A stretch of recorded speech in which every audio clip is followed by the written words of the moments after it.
Welcome, everybody. It is great to see you all here. And I do apologize for some of the background noise, but we should be good to go on this lovely Sunday. Reminding ourselves in Alberta that the time has changed. Hope that people got an extra hour of sleep today.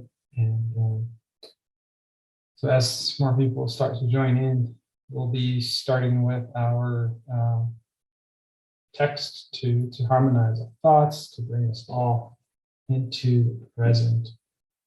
And we'll be utilizing a text from the book Vine of Light, or Untitled by Pathological Fear, through the Spirit Emmanuel. And this book, I actually, I couldn't find a translated version of it to show, but this is the book in Portuguese. It's called Vinha de Luz, or Vine of Light in English.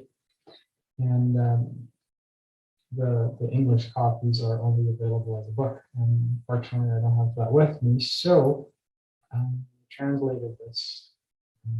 He was pretty faithful to the original. And the text is called Without Failing, and it's text 82, or chapter 82 from that book. And it talks about a passage from Paul to the Galatians on chapter 6, verse 9, when Paul says, "Let us not become weary in doing good, for at the proper time we will reap a harvest if we do not give up." And Emmanuel brings us an amazing reflection upon our work and our faith. He says, there are people with unique dispositions in matters of spiritual service. Today, they believe. Tomorrow, they disbelieve. Yesterday, they gave themselves up to the manifestations of faith. However, because someone has not been cured of migraine today, they lose the confidence, entering the broad road of denial. I'm just going to check if the sound is okay.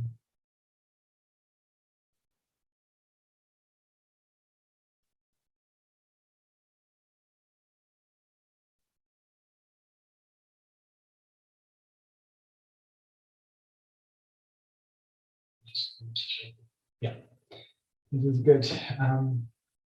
So to continue, they initiate the practice of good, but if a thorn of ingratitude appears from their fellow man, they proclaim the failure of the purposes of good doing.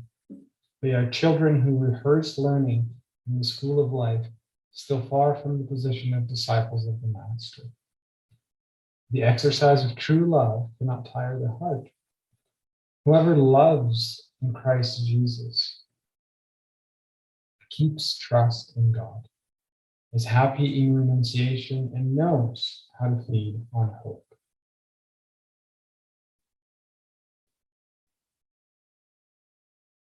Evil wears out the spirit, but good always invigorates.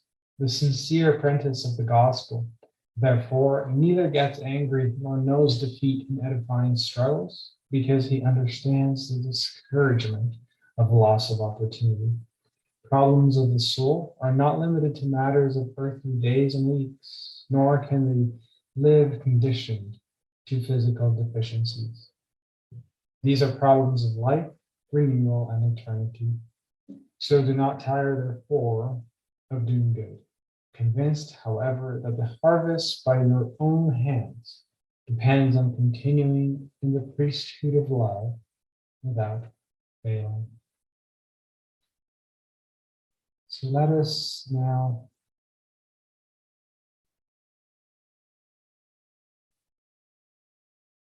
reunite in prayer, closing our eyes,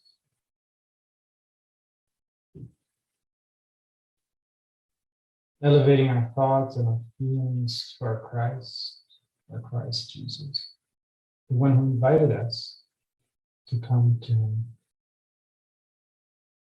Let us now go to him, think of him, and ask him that he help us with his inspiration, that our guardian angels help us with inspiration as we start to talk about fear, about insecurity, and also about faith. Help us, God, today to learn a little bit more about these feelings that are so present in many of us. And with your light, with your guidance, with your love, may we find some solace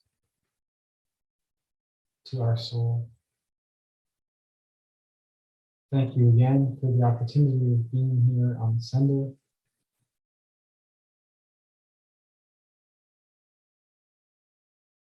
And as always, please enlighten our conversation, our communion, our reunion with you. So be it. So thank you all for joining. And we're happy to see some of you here today as we embark on our last part of this series of talks around fear, phobias, and panic. And this talk is fully based on a series of video lectures from Nijitsu Kirafidi, who is with the Spiritist Federation of the state of Mato Grosso. As many of you know him.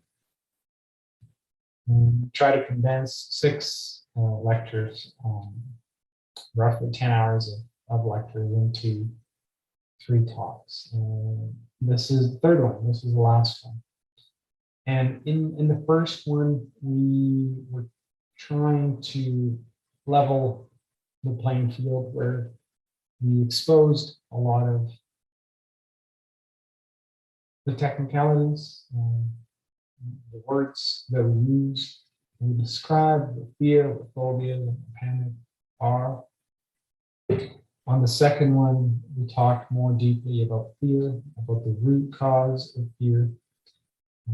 Also touched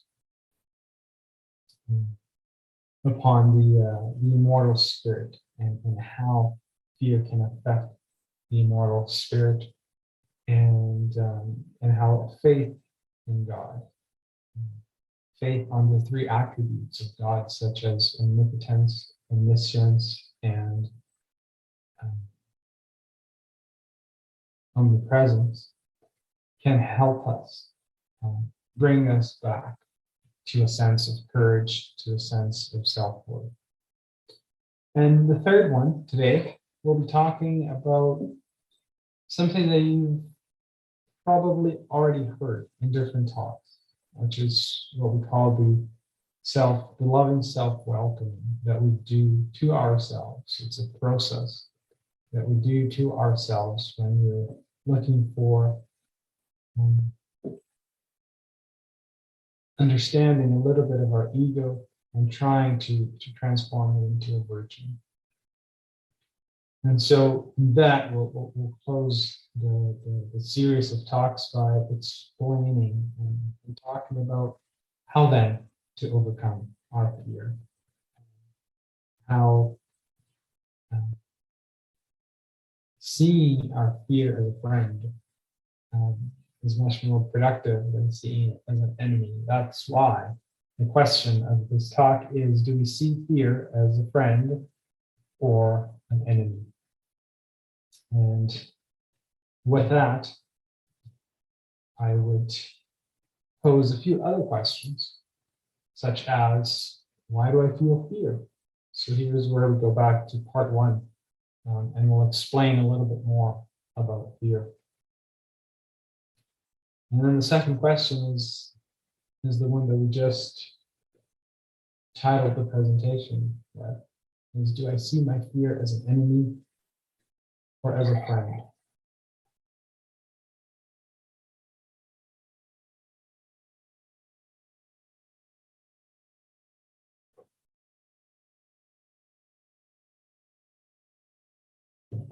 And the third one is, how is my faith in God? As we shouldn't diminish the power of faith when it comes to overcoming fear. And to start our talk, we're starting with Paul, and we're actually ending with Paul. And this was a letter that he sent to Timothy. And very first chapter, the very beginning of this first letter, he gave us an indication and a sentence of trust that can help us overcome our fear. He said, God gave us a spirit, not of fear, but of power and love and self-control. This is something that we'll be talking about quite extensively here today. Understanding that we are not a spirit of fear. We are a spirit of power, and we are a spirit of love. Fear is simply something that we have, but we are not a spirit of fear. Instead, we are a spirit of power, of love, of self-control, of courage, all those virtues in latent states. So with this amazing passage from Paul that reinvigorates our trust, our courage, we'll talk about something that you've already seen if you watched us last week, where we briefly, just so we're all on the same page, if we haven't seen our talk last week, we're simply describing what fear, the different types of fear, so we know for sure that we're talking about the same types of fear. The first one is the natural fear, the fear that we all have as an instinct within us, with the sole purpose of keeping our physical body safe. And when we're going to cross the street, we look on both sides because we fear being hit by a car. That is a good fear. That is an instinct. It's a natural fear, and it is a fear that helps us. It helps us stay healthy. It helps us stay incarnated for the longest we can. So this is good, the natural fear. The second one is the pathological fear, and this is what we are talking about for today. That is the focus of today. And a pathological fear is the fear that does not relate to protecting our physical experience. It protects something that we might hold dear, but it is not required for our existence. And this pathological fear, we most of the time drives that incapacity. We feel incapacitated, or we feel like we are not capable of conducting something, of doing something, of acting. So that is the pathological fear, because as you see this little cartoon, it is wrapped around fear, and this is what fear does to us. It imprisons us and it prevents us from acting. And then the third one, which is recklessness, it's the fear on the other end of the spectrum, where there is no regard to life. On the pathological, there's too much regard for life. On the natural, there's a balanced way where we are regarding our life, trying to protect our physical existence, On the recklessness side, there is the opposite. There is no regard for life, or there is a disregard for life where we challenge the extreme and we put ourselves at risk on purpose to feel something, to feel that rush, to feel that adrenaline, or whatever. Recklessness by a lot of us is seen as courage, but that is not the case. Recklessness doesn't mean courage. Recklessness means a disregard towards life. So now that we've talked about all three, we're going to focus on pathological fear, which is that fear that we can certainly overcome, bringing it back to a natural state. And to bring a slide from our part two, so last week, this is where we talked about the roots of fear. What is the real root cause of fear?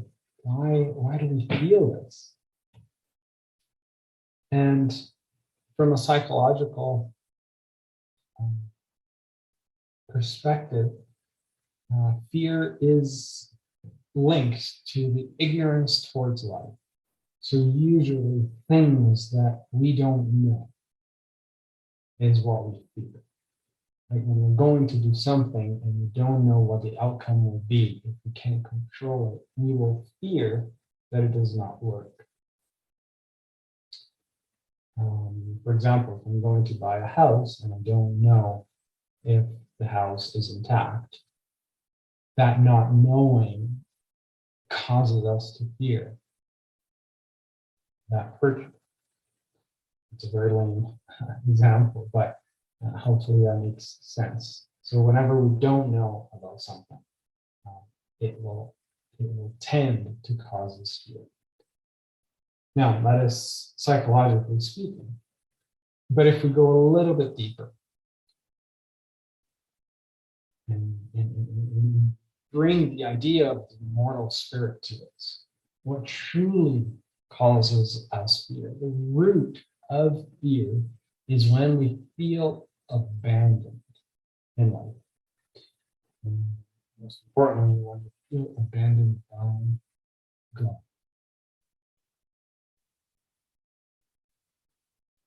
Because when we incorporate that God is love, that God in his wisdom, in his omnipresence, omniscience, and omnipotence, he knows everything that we need. He knows us fully, and he knows what's best for us. He will never abandon us. He already loves us for who we are today. So he never abandons us. But when we abandon God, when we don't practice that faith in God, that belief in feeling ourselves as sons and daughters of God, that disconnection is what brings us fear within our inner soul, within our core. So the true meaning of fear is when we feel abandoned by God. When we start to connect with God again, when we start to feel that he is not only rooting for us to succeed, but he's also giving us all the opportunities to succeed, then we no longer have a reason to fear. And that is what we talked about on part two of this series of talks. So if you do want to expand a little bit more about this, I invite you to go to our YouTube channel and look at last week's talk on fear part two, where we extended quite a bit the abandonment feeling that we more often than not feel towards God. And so today we'll be talking about how to overcome fear. And we're going to go back a little and talk about some very basic things so we can form a logical path of understanding. And we're going to talk quite a bit about expectations in life. What do we expect? And how this can help us, and how this can generate frustration, anxiety, and fear. So if we're going through an egoic expectation in life, and we'll explain what that is. It pertains to when we're leaving the apprentice feeling to the side, and we are wanting our will to prevail.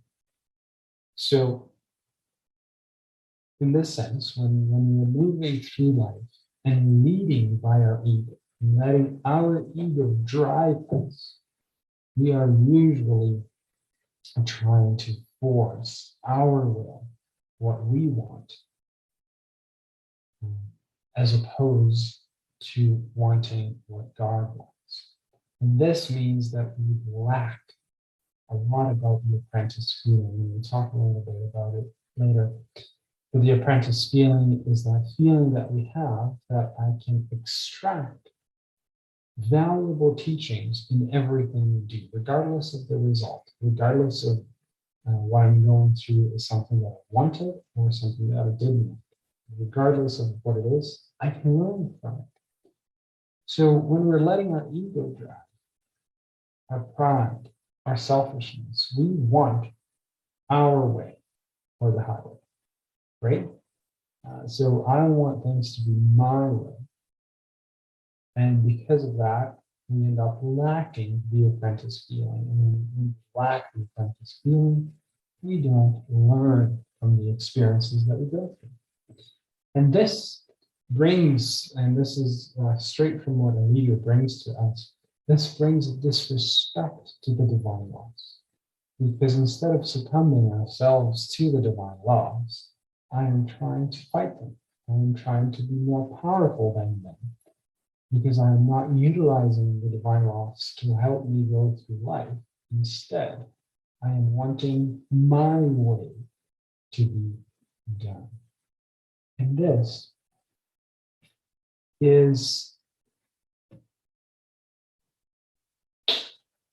brings us a feeling of demand, that our expectations are met. And I want to spend a little bit of time here. We are demanding that our expectations are met. And so let us reflect a little bit about these expectations. For example, the analogy that I came up with last night especially talks about, for example, Christmas time, for example, and we think about family. And let's say that I want that the family gets together. I want every single person in the family to be there at Christmas together. And I don't care if people don't want to be there. I don't care if they have other plans. I don't care if they'd rather be somewhere else. I want them to be there together with all of us. So you can see that I am imposing my will onto others. And I'm disregarding their will. So I am imposing my will because I want everybody to be together. And then it happens, right? So come Christmas time, everybody's there together. But because we did it against their will, when we're in that situation, we'll likely see people that are not connected. They're mostly on their phone talking to people who they wanted to spend Christmas with. Or there's fighting, or there's arguments, and so on and so forth. So in that moment, even though my expectation of having everybody at Christmas together was met, there was a deeper expectation there. The true expectation wasn't to have Christmas together, but the expectation is to feel happiness as a result of having everybody together. But because I imposed my will, over other people, and they are there against their will, and I can see the fighting, I can see the arguments, I can see that people are not engaged, that will not bring the happiness that I thought I would feel by having everybody together. So my true expectation of feeling happy was not met. And this generates a frustration. This generates a state of anxiety because our expectations are not being met. And this is why I wanted to reflect quite a bit about the word expectations, because a lot of times we focus our expectations on the material things or on the things that happen. For example, gathering the people together. Or now let's bring a lamer example to this and talking about, for example, buying a car. You dream about buying a car. You work for 20 years to buy that car. You focus on that and only that because you think that we're going to feel very happy when you buy that car. And then we usually get it, right? Finally get that car and we're disappointed because the feeling that we would feel, the expectation that we had, that expectation of feeling happiness when we got it is likely never what we expected to be. And as a result, we're disappointed, we're frustrated. And this is what my video talks about, how it generates a state of fear, of anxiety, of frustration, because our expectation of being happy, of feeling content, is never what we expected it to be. Right? We're always disappointed because we expected to feel happier, we expected to feel more content. And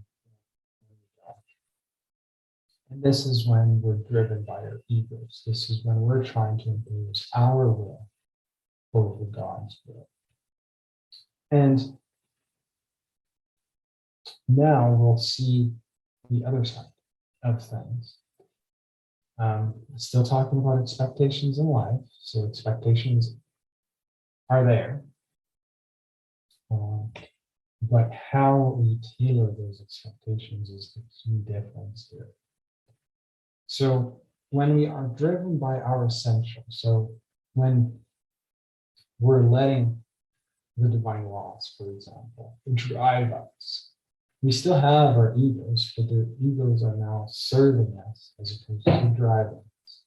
So here we are in full connection with the apprentice field.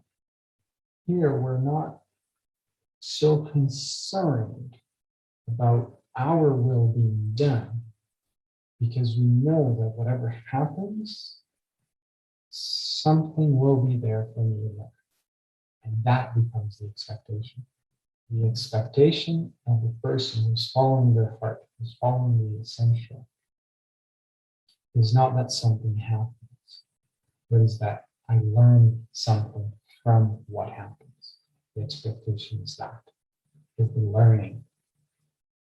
And in that sense, we submit to God's will.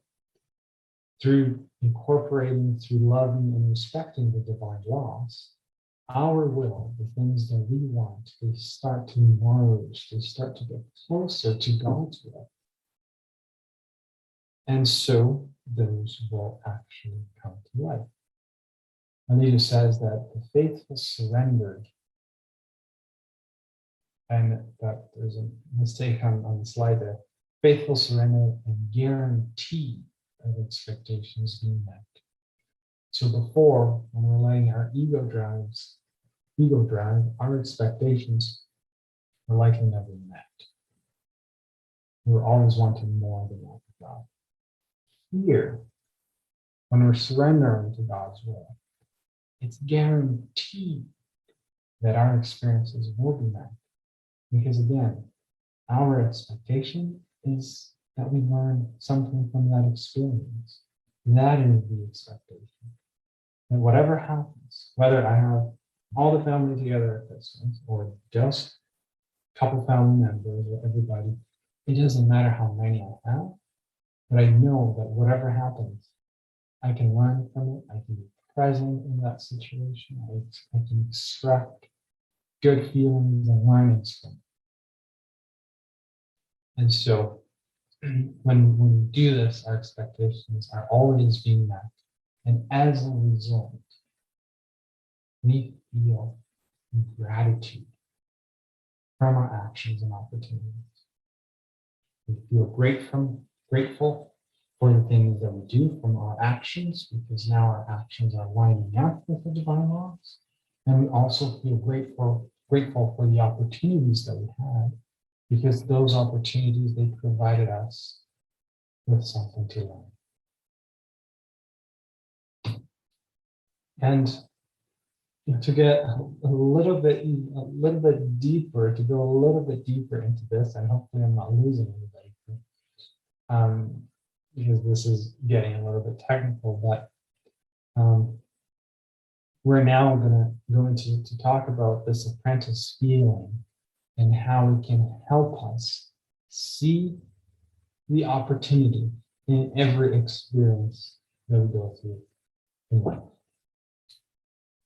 For example, Lydia likes to say that we have two types of experiences in life. We have the challenging experiences and the stimulating experiences.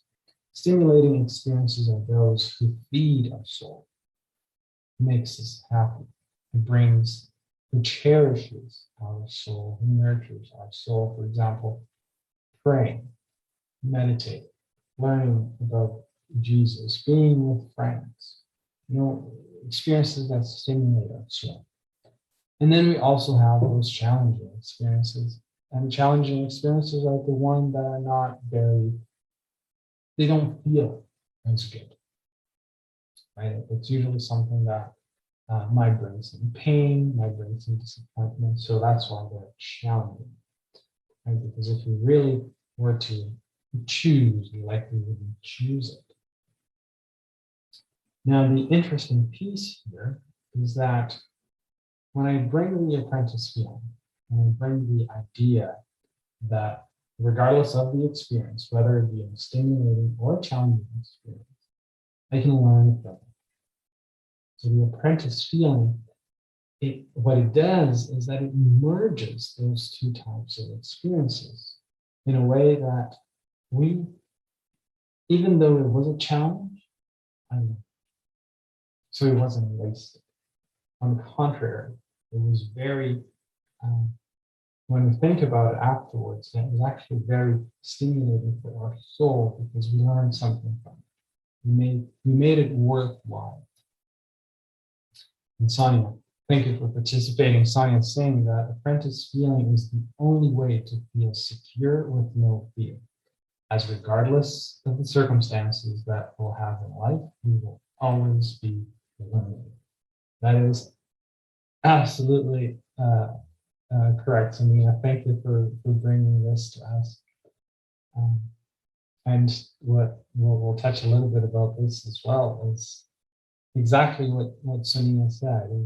It's when our expectation is to learn something, that means that whatever happens, my expectation will be met. And I will feel good about the experience, because what I wanted from it was to extract a learning, extract its teaching, and that was achieved.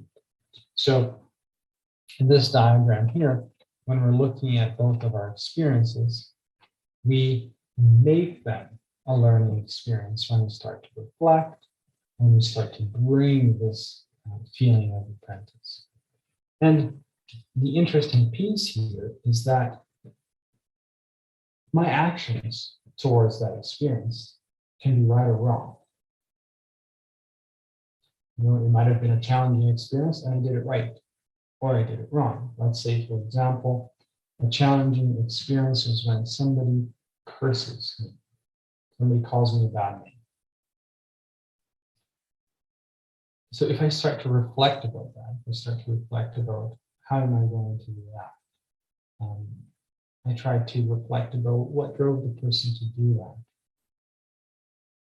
And I react either by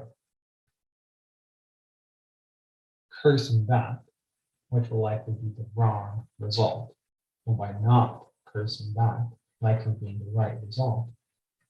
When I bring in the apprentice feeling, when I do it right, I feel good and I understand and I learn that next time I will do this again.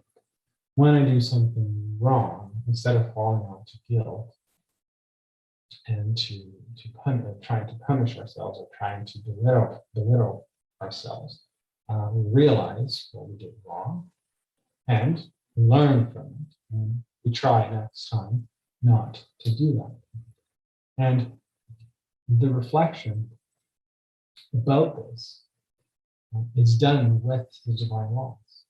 The divine laws will help us discern whether something is right or whether something is wrong.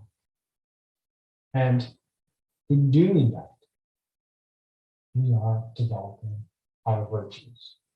We are learning from our experiences, discerning what is likely the right way, what is likely the wrong way, with the divine laws to help us discern. And that means we are developing virtues within ourselves. And again, this brings that state of gratitude that we talked about. That state of being grateful that in God's mercy, we went through that experience and that we extracted the goal, the objective of that experience, which was to learn something. And we feel very, very grateful to God for having that experience, regardless if it was stimulating or challenging, because both with the apprentice feeling can bring us learning, can bring us a sense of gratitude. So, like Sonia said, apprentice feeling is the only way to feel secure with no fear, as regardless of the circumstances that we'll have in life, we will always be learning. So here is where we talk about apprentice feeling and the feeling of fear, which is what we are, the focus of our talk is the feeling of fear. So when we bring that apprentice to it, there is no more place to fear. When we bring the fact that we're not abandoned by God, that we know that whatever experience we go through, regardless of my decision, whatever experience I go through, it will be an opportunity for me to learn because God knows what's best for me. So I know I'm going through an experience that will be good for me. And then I know that with the apprentice feeling, I can extract a teaching and I can extract a learning from that experience. There is no more place for fear, because that means that whatever the decision I make, something good can come from that reflection, from that apprentice feeling. So that literally takes away the reason for fear when I think about it that way.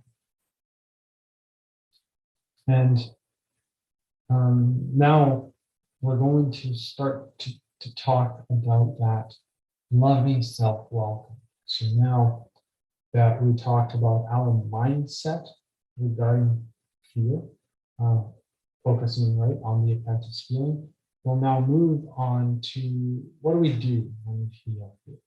How do we react within ourselves when we feel fear? And to that is what a leader calls the loving self-welcome. In Portuguese, it is called the autoacolhimento amoroso. It means to welcome ourselves, it means to nurture ourselves, it means to physically, as if we were hugging ourselves, welcoming ourselves with love. The same way that Jesus welcomed the lady who was about to be stoned in that passage from John, when he welcomed her in that moment. And we'll talk a little bit more about it. And Amelia divides this in 4 different steps, just so we can separate it, just so we can understand a bit. But it doesn't mean that, the first step will take 5 minutes, the second step will take 10 minutes. Right? All 4 can happen in a second, or all 4 can take as long as a lifetime or multiple lives. So we separate them just so we can understand, just so it can guide us, but it doesn't necessarily mean that there is a start and an ending to each step. They all happen. They all might happen pretty simultaneously or not. So the first one is the acceptance. And Aliyu says that in the acceptance part, we tell ourselves that I accept that fear is still present in my behavior and that I can transform it. And when I was practicing the talk yesterday, I spent almost half an hour talking about acceptance. Because nowadays, and I can only speak to nowadays because that's where I'm living, but nowadays, with the sense of urgency and the sense of wanting things immediately, and I was reflecting about this with my aunt yesterday, how today if we had an image, for example, of a family member on WhatsApp, and the wheel starts to spin and it takes 5 seconds to load that picture, we get frustrated or we get anxious. Like, oh my God, it's taking 5 seconds to load this picture. But not too long ago, you would have to wait for days to place a phone call to talk to a family member. You have to wait for days. And now, if it takes 5, 10 seconds for a picture to load, we get frustrated. Why am I telling us this? Is that the sense of wanting things right now, lack of patience, can be transferred to ourselves, can be transferred to our own moral evolution, in the sense that I feel fear, I know what I have to do to overcome it, so I want it done in 5 seconds. I want it done in 10 seconds. I don't take the time to reflect. I don't take the time to feel it within my heart. I want it done now. So for example, when we're thinking about acceptance and we go through an experience of fear and we start to reflect about this, I read to myself, I accept that fear is still present in my behavior. So I say that to myself, and in a split of a second, I move on to the next one. I'm just telling myself, yeah, I accept that I have fear. Okay, how do I transform it? How do I move away from this? And that is not acceptance. Acceptance goes deeper than that. Recognizing it is one thing, like knowing it's there, but accepting is something that goes a lot deeper. Something very, very deep, and something that we usually oversee. There's a difference between recognizing that fear is still present with us and accepting that fear is still present in us. And accepting is an act of deep self-love towards ourselves. Is where not only do I recognize that I have fear in me, but I love myself with that fear. Because quite often, We recognize that I have fear, but we already jump to how to fix it. How do I improve it? And we forget that in between there is that part that we accept ourselves with that we love ourselves for that. And this comes the main question of this talk, which is, do I see my fear as an enemy or a friend? Am I welcoming that fear? Am I accepting that fear?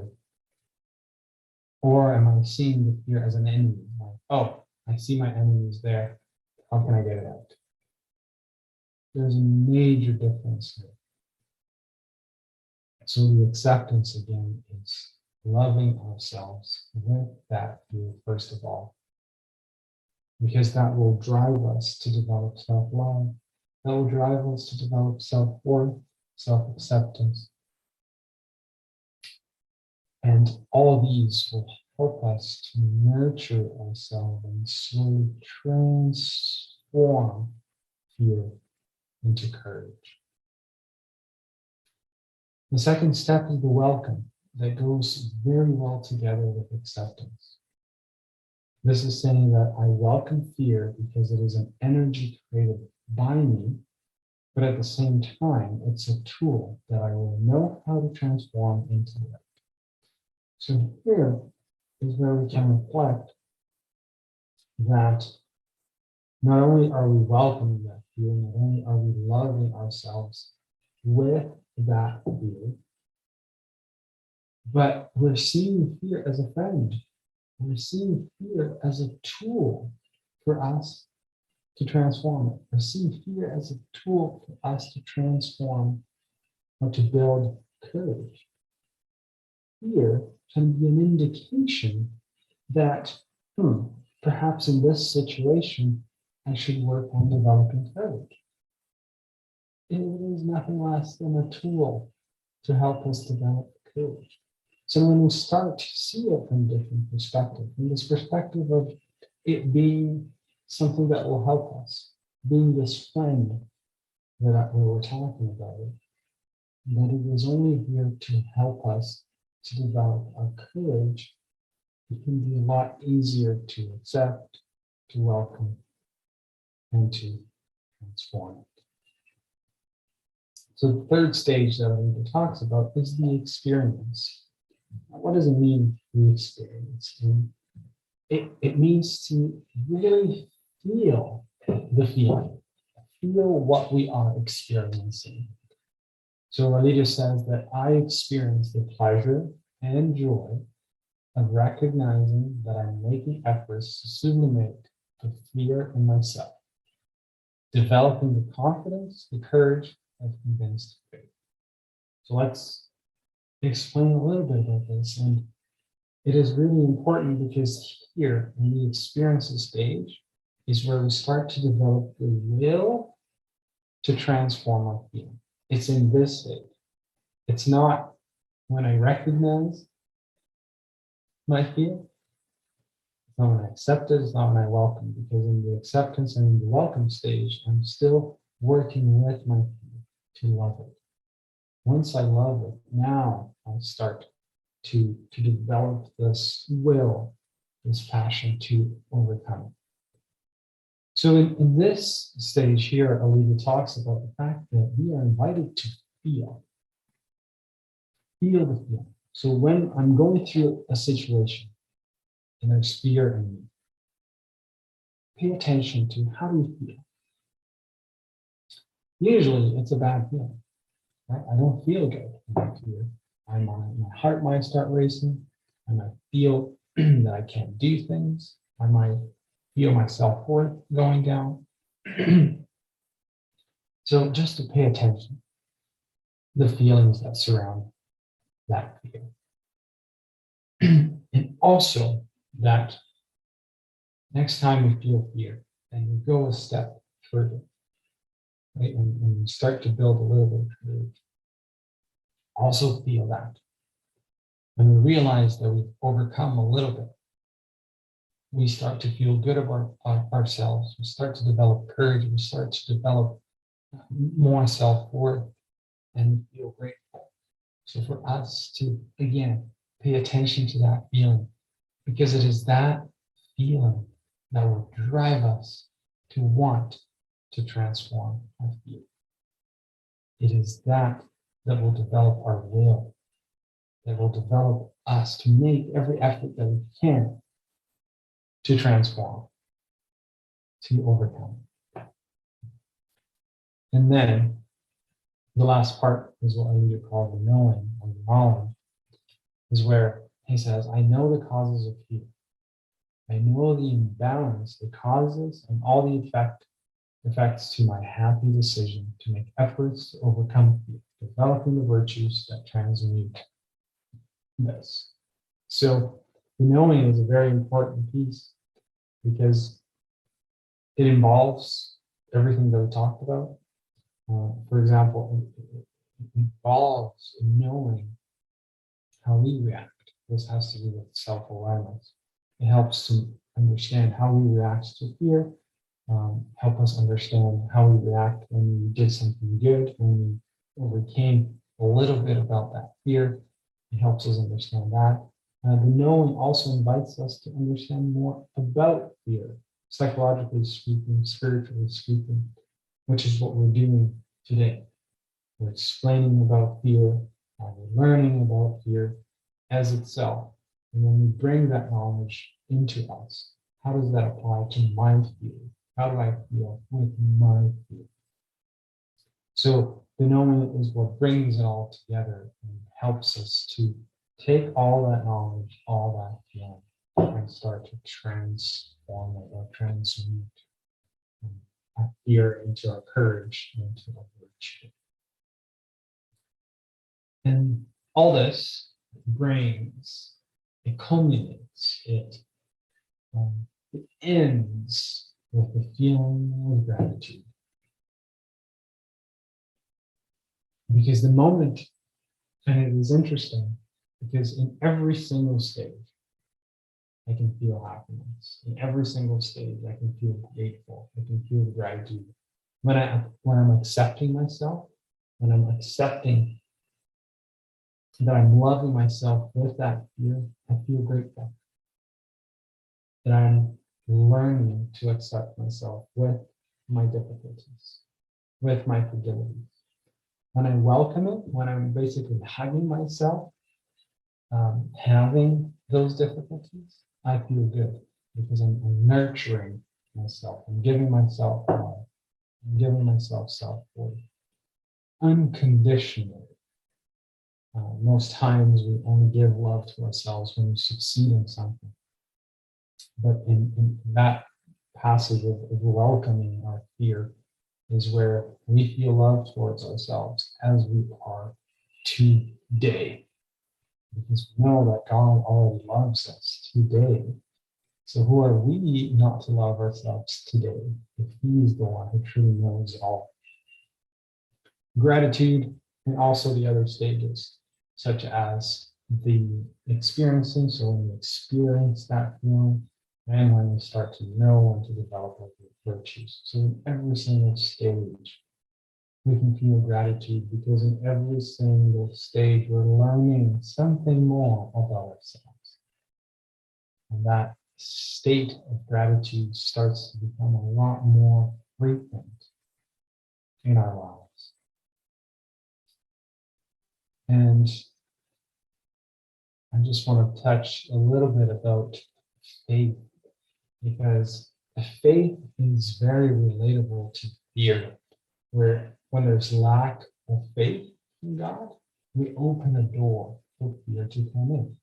And we talked extensively about this last week, but just to bring as a closing to our talk today, focus on the importance of faith, the importance of faith in God that helps us feel that we're being taken care of by God, that knowing that God's mercy is what is going to drive us to learn the best for us, because God knows what is best for us. So His mercy will be based upon what is best for us. So a leader asks a question. He says, when a person gets into conflict related to lack of faith, doubting the deep issues in life, what happens to them?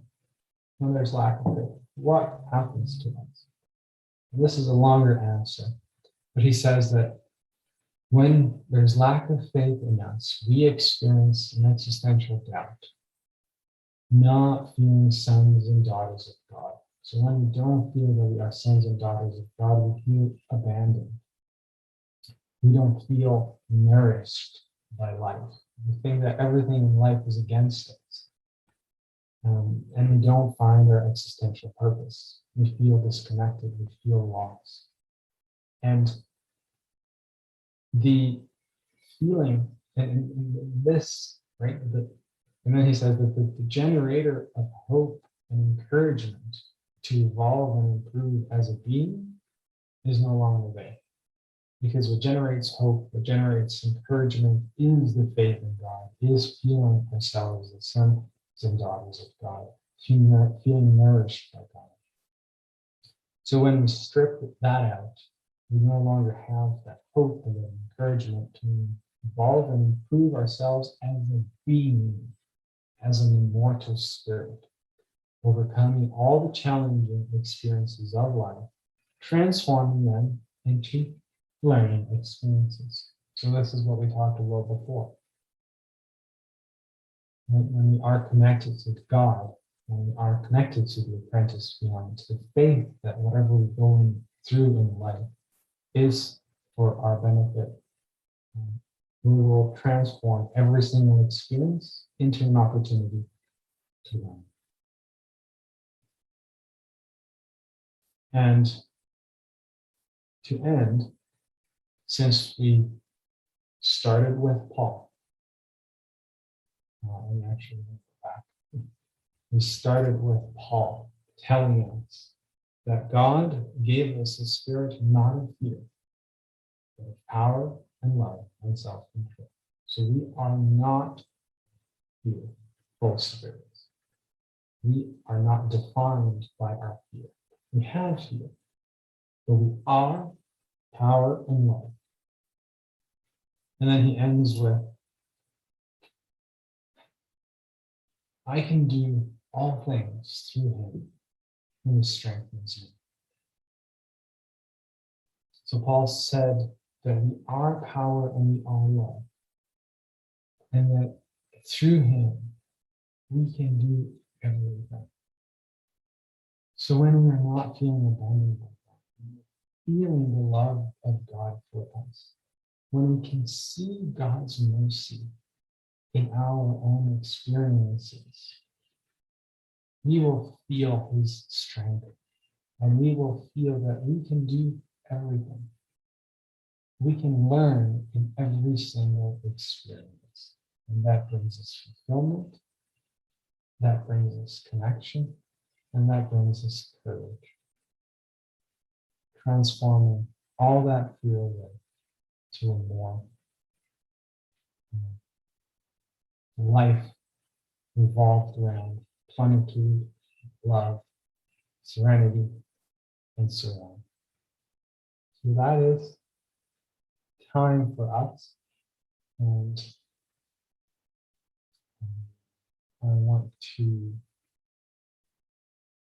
thank you all for being here today.